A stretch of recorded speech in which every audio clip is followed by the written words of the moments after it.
As Russia's war in Ukraine drags on to its 21st month, reports are appearing that the numbers of its mobilized soldiers seeking to desert are surging. A group set up to help Russian soldiers who want to leave the army say in recent months they've seen a doubling in the number of requests they received. The Kremlin is trying to crack down by passing laws to make anyone who deserts a criminal. But there is a dark twist to the story. According to reports, Russia is killing its own wounded soldiers on the battlefield using drones to stop them surrendering to Ukraine. And this poses a practical problem for Ukraine: fewer POWs to swap for captured Ukrainian soldiers.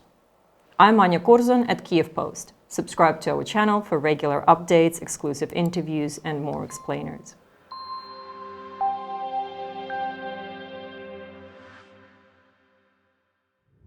This week, a group based in Georgia that aids troops attempting to leave Putin's army said it had an 89% increase in requests for assistance over the past few months.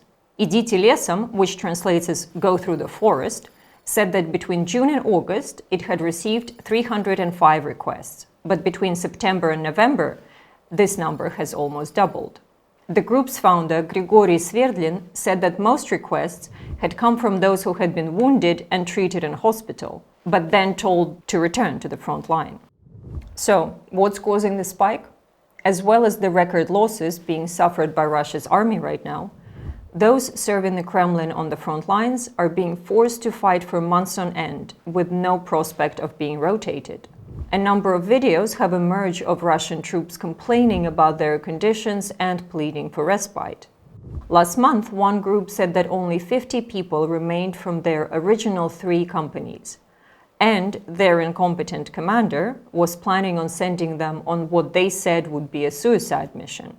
Sergei Krivenko, director of the human rights group Гражданин Армия Права, which translates Citizen Army Rights, said, "A year had passed since the beginning of mobilization. If some people still had hopes that they could go home after a certain period of service, there are no such illusions now. Servicemen see that there is no rotation, that even seriously wounded men are being sent back to the front after being hospitalized." As we discussed in our last video on Tuesday, it is not just the troops on the front line who have had enough. Their families are also beginning to protest. There is a Telegram group with more than 30,000 members, demonstrations, petitions, and letters to President Putin demanding the return of those who have been fighting for more than a year without a relief. Instead of answering their pleas, the Kremlin is trying to buy the relative silence while cracking down on potential deserters. Russia is currently trying to pass a law that would make it a criminal offense for both conscripts and volunteers to surrender or desert.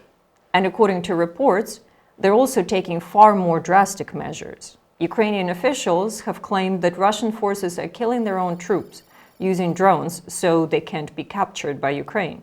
Andrei Yusov, a representative of Ukrainian intelligence, GUR, told Kyiv Post such incidents have been recorded repeatedly, including by Ukrainian aerial reconnaissance drones. Referring to the documented cases of Russian units firing on their comrades trying to escape the front lines, he said barrier units and killing their own soldiers really are the tactics the Russian army is using against its own. And in interviews with Kyiv Post, Russian POWs say they were told to blow themselves up with a grenade rather than be captured. Russia's apparent tactic of killing its own troops to avoid them being captured poses a practical problem for Ukraine, though. Fewer POWs to swap for captured Ukrainian soldiers.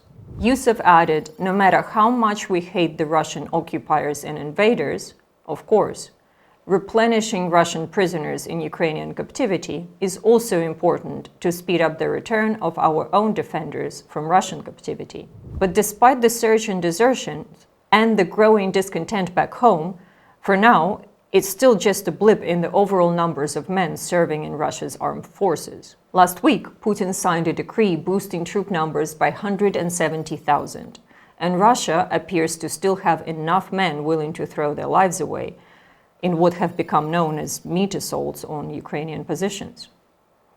So that's it for today. Thank you for watching, and don't forget to subscribe to our channel, like this video, comment, and I will see you next time.